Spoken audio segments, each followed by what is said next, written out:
Ya, halo guys, kembali lagi bersama saya. Jadi pada video kali ini adalah video yang kelima, yaitu membahas mengenai apa sih yang dipelajari di jurusan Teknik Informatika, khususnya yang ada di tempat perkuliahan saya.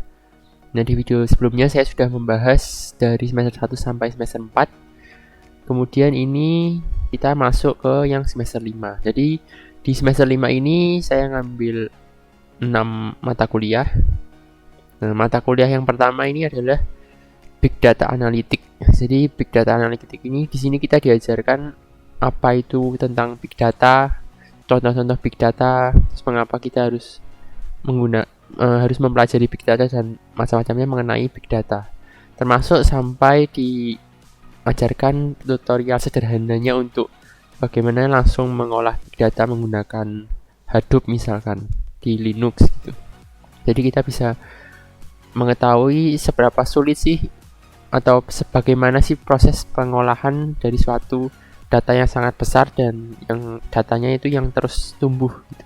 Seperti yang ada di dunia saat ini, misalkan di sosmed itu kan data terus masuk, tidak seperti jika data di kantor itu kan pertumbuhannya sedikit demi sedikit hari demi hari. Tapi kalau sosmed itu kan hampir setiap detik itu berapa orang upload foto atau upload teks gitu kan, banyak sekali. Nah, di mata kuliah ini kita diberikan gambaran dan sedikit seperti pintu masuk mengenai big data, bagaimana cara mengolahnya dan kira-kira bagaimana susunannya agar big data itu bisa bermanfaat bagi usernya nanti setelah kita lakukan big data analytics.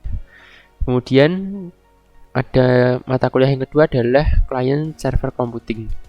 Nah, di sini diajarkan bagaimana konsep antara server dan front end. Jadi antara back end dan front end dari suatu sistem.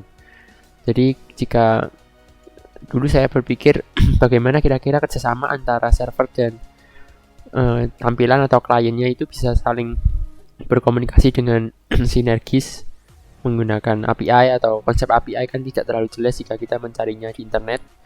Nah, di mata kuliah ini dijelaskan bagaimana cara kerjanya dan kita disuruh untuk membuat mekanisme client server sederhana. Jadi kita bisa mengetahui dan bisa mencoba secara langsung bagaimana konsep API itu bisa berjalan dan kita bisa paham lah. Jadi langsung dapat contoh kasus nyatanya tentang API itu.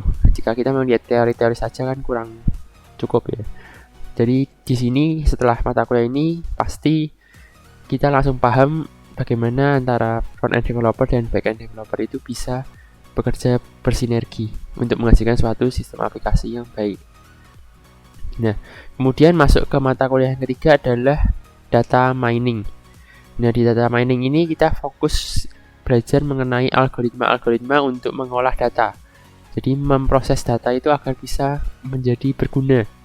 Misalkan ada algoritma yang paling sederhana adalah Kamis, itu untuk clustering. Nah, misalkan ada data, kemudian kita clustering, nanti kan pasti dari clustering hasil pengelompokan data itu kita bisa mendapatkan informasi yang sangat berguna ya. Misalkan anggap saja lokasi latitude longitude. Nah, jika kita clusterisasi nanti dari data itu kita bisa tahu mana sih yang populasi wilayahnya yang paling padat penduduk atau tidak, itu yang paling sederhana. Kemudian di situ juga banyak algoritma, misalkan ada C45 untuk prediksi dan banyak lagi. Jadi ini tujuannya adalah data yang biasanya kita lihat hanya seperti data mentahan, misalkan data barang di Alfamart atau Indomaret atau dimanapun itu. Nah, kalau di mata kuliah ini kita diajarkan menggunakan algoritma agar bisa mengambil ibaratnya makna dari datanya agar bisa bermanfaat. Nah, ini untuk mengolah data ini belajar algoritma untuk mengolah data di sini. Kemudian untuk mata kuliah yang keempat adalah image processing. Nah, di mata kuliah image processing ini kami diajarkan mengenai gambar. Jadi bagaimana gambar itu bisa terbentuk, data gambar itu bagaimana pixelnya, bagaimana data RGB, bagaimana cara mengolah gambarnya. Misalkan untuk melakukan edge detection itu algoritma yang digunakan apa. biar bisa seperti AI bisa memilah-milah. Misalkan plat nomor ya bisa dipilih nomornya saja, gitu bisa mengetahui datanya seperti itu algoritmanya dipelajari di sini. Pokoknya semua tentang gambar. Jadi pokoknya misalkan mau menghapus tepian atau merubah dari gambar yang buruk resolusi rendah, kemudian bisa ditingkatkan, itu ada algoritma yang khusus untuk memproses gambarnya. Di sini kita diajarkan itu algoritmanya.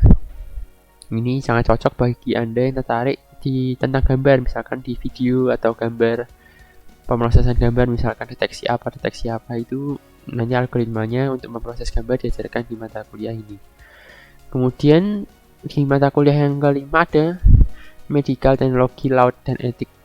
Ini adalah mata kuliah yang membahas mengenai dunia kesehatan. Jadi ini ada juga seperti dosen tamu dari bagian kesehatan yang menjelaskan bagaimana aturan-aturan atau SOP yang ada di dunia kesehatan. Nah, kenapa kita mempelajari kesehatan ini? Karena kedepannya akan banyak sekali kesehatan itu akan menggunakan teknologi. Misalkan kita sekarang bisa konsultasi menggunakan video conference. Bagaimana dokter itu bisa menganalisa penyakit atau menanyakan sesuatu atau diagnosis melalui video conference. Itu bagaimana aturannya, karena kan ini menyangkut dunia medis, pasti ada aturan-aturan khususnya. Jadi ini mata kuliah yang untuk membuka wawasan bahwa ini ada peluang bahwa kesehatan ini nanti kita bisa menggunakan teknologi semua. Jadi bagaimana bisa antara teknologi dan kesehatan itu berjalan berdampingan tapi tanpa melanggar SOP dari kesehatan agar tidak membahayakan banyak orang. Nah, ini di mata kuliah Medical Technology, Law, dan Etik. Kemudian yang terakhir adalah System Administration. Di sini mata kuliahnya mengajarkan bagaimana cara menjadi sebuah administrator dari suatu sistem. Nah, sistem yang digunakan di sini saya dan kampus kami menggunakannya Linux, yaitu di Ubuntu. Jadi bagaimana perintah-perintah dasar di Linux, kemudian bagaimana cara membuat server di Linux, mulai dari server membuat layanan server web, kemudian sampai ke file sharing, bagaimana konfigurasinya di Linux, dan banyak hal tentang pengoperasian di Linux pokoknya. Jadi setelah lulus dari mata kuliah ini, diharapkan mahasiswanya bisa menjadi Linux administrator. Jadi bisa membuat server sendiri terkait web atau file sharing atau apalah, banyak server-server yang lain yang dipelajari. Oke, itu dari semester 5. Nah, sekarang nanti di video selanjutnya kita akan lanjut ke yang semester 6. Di semester 5 ini lumayan ya, mata kuliahnya menarik karena kebanyakan sudah fokus ke satu bidang. Misalkan seperti tadi sudah fokus ke dunia kesehatan, jadi kita bisa tahu kita tuh senangnya di bagian manakah, di bagian IT yang korelasinya dengan kesehatan atau korelasinya dengan administrasi sistem di belakang seperti pengoperasian di server, atau tentang data kita senangnya, atau kita jadi full stack developer seperti layanan server computing itu untuk membuat front end dan back endnya atau bagaimana. Jadi ini lebih terarah, jadi lebih menyenangkan karena sudah terfokus pada satu bidang. Oke, sekian saja video pada kali ini, sampai jumpa di video selanjutnya.